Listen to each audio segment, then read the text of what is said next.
Today on the Topping Show, Target adds a Pride Santa to their already controversial seasonal Pride lineup. Vivek tweet on military wanting to spend $114 million on DEI goes viral. DeSantis tweet visiting 98 of 99 Iowa counties goes viral as well. The Marvels may have cut a lesbian relationship from the Marvels film.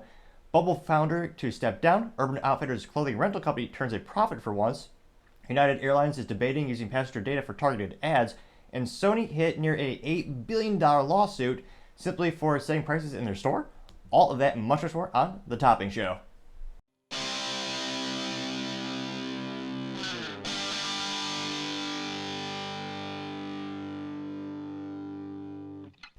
Thank you everyone for taking the time to tune in today. Today's episode is sponsored by Topping Technologies. Topping Technologies is an IT value-added reseller and services company with a special proficiency in IT security.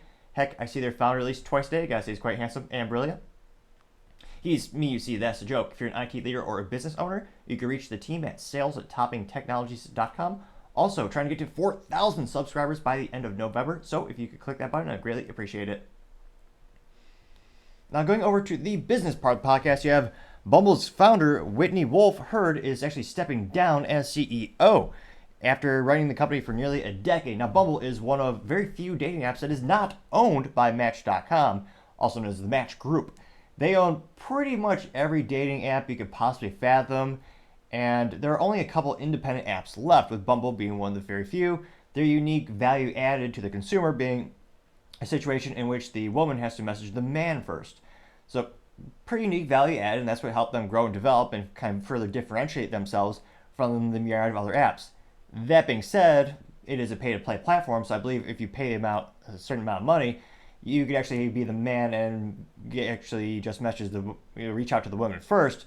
You just have to pay for it, so there's a little bit of a paywall as opposed to the traditional apps. Well, there's nothing traditional about them, but the incumbent apps that people use where it doesn't matter, as soon as you match with someone, you can message right off the bat. So it is an interesting phenomenon to have that on their platform. Now, this will be starting on January 3rd. This is thanks to CNN Business, coming from the reporter by the name of Clary Duffy. And they noted that Herd Wolf will be succeeded by Lyndane Jones, who's a longtime tech executive who has been serving since December as the CEO of the workplace communication service Slack. Bumble confirmed in its security filings earlier last Wednesday. Wolf will remain at Bumble as an executive chair. When asked for comments, the founder/CEO, Ms. Hurd, says, quote, "This move to the executive chair gives me the ability to step forward into a new and exciting role, get back to my founder roots, and bring immense passion and focus to the next chapter of growth," unquote. And she clarified to say that Jones would make, quote unquote, fantastic partners, unquote.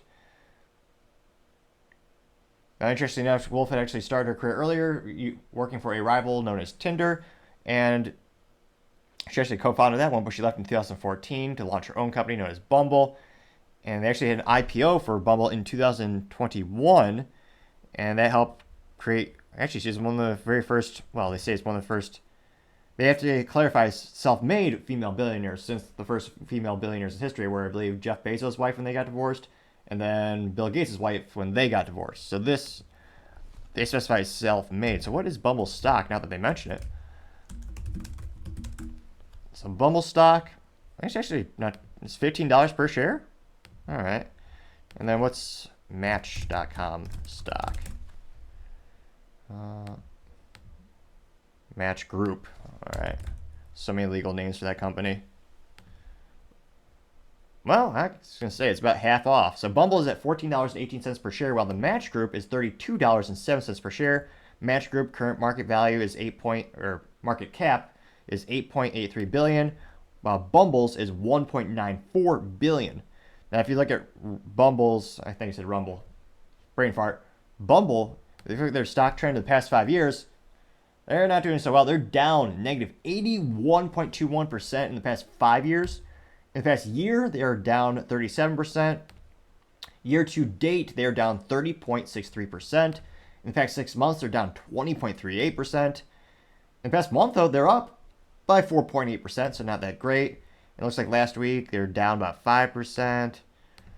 So not too great. Their 52-week low was $12.29 per share, and the 52-week high was $27.92 per share. And disappointingly enough, if you're an investor, they don't even pay dividends. So I know a lot of folks are investing, and I don't, by any means, I do not give financial advice. But a lot of people look at stocks, and one of the biggest indicators they look at is, do they pay dividends to reward people who invest in the company and who hold on to their stock. Now, it looks like they currently have about 950 employees, headquartered over in Austin, Texas. Yeah, $14.18 per share, as opposed to the Match Group, which also 5-year trend not great. They're down 67%. Past year to date, they're down 33%. So there are a lot of issues in the industry, and it'll be interesting to see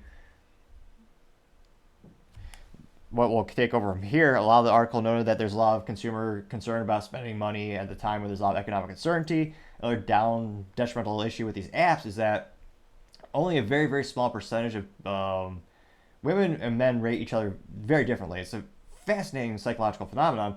It's an instance where women only rate a very small percentage of men, quote unquote, dateable on the apps, while men, they'll actually have a greater percentage of women they will match with they think are favorable. And rudimentarily speaking, at the end of the day, it means if only a very, very select few of men are actually getting matched on these platforms, and everyone else is getting, crap out of luck, even if they pay for the premium Banana Falcon, whatever packages that they have, which allow you to reach more prospective partners as well as message them. There are a lot of things you can do to pay to play for those apps, but the odds are not in your favor. I mean, infinitely better option would just be a local church or community organization if you actually want to find someone of substance, usually. So it'll be interesting to see. I don't see a lot of people paying for these apps lately, and they have, I believe, introduced more and more barriers to make it more burdensome if you don't have the actual paid version.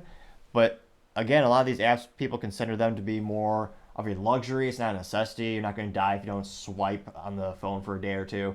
So let me know in the comments if you're looking for a prospective wife or husband, what's an app that you use, and have you seen any success with these? It is a little bit of a dark theory in terms of, well, these companies make the most money when you're constantly on the app and you're constantly looking for someone. Do they have the greatest incentive to match someone who's going to be best, who's going to make a great wife for life or husband for life?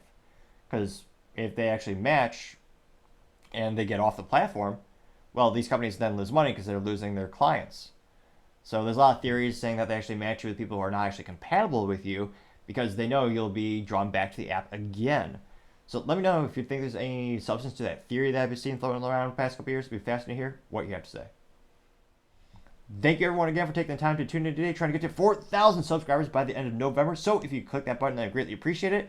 Also, the comments are a great way to leave me feedback so I can know on what things are better to invest in, things that I can work on, make the show better and better, and actually want to actually make the contributions even more effective, make the show more compelling, more interesting. So if you have feedback, I'd love to hear for it, even if it is harsh critiques. I think that is how you grow the most. Also, and lastly, don't forget to take time to tell your family, tell your friends, tell your coworkers, heck, tell your enemies, tell anyone and everyone. Just stay safe and fight the good fight.